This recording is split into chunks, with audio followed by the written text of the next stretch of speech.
So my parents started Whitehaven in 1994. They were actually living on their boat, sailing around the Pacific, and they came into the Marlborough Sounds and they just fell in love with the Marlborough region.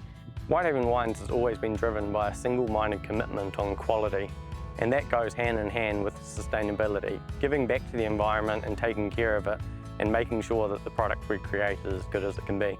As an export company, there are some emissions that we just can't avoid.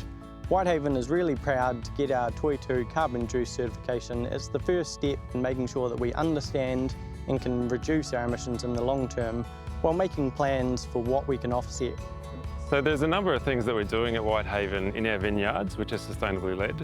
For example, we're using very modern multi-level water probes in our vineyards. We're moving to subsurface or buried irrigation.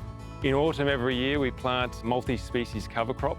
At vineyards like this one we're making a real effort to move away from herbicide use and sometimes eliminate it completely, and we're also looking at our packaging and in particular moving to lighter glass where we can. It's the bottom line at Whitehaven that all the fruit we use in our wines is sustainably sourced.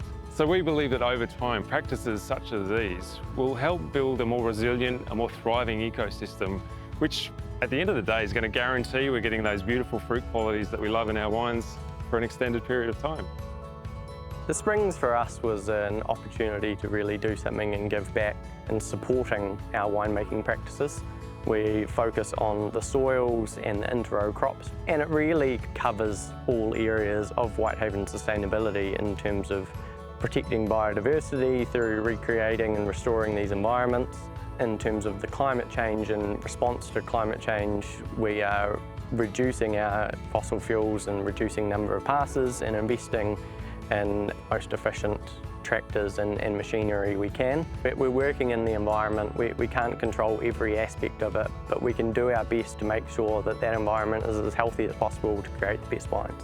And so I very much expect that my son is still going at this project when he's my age and working with the family company.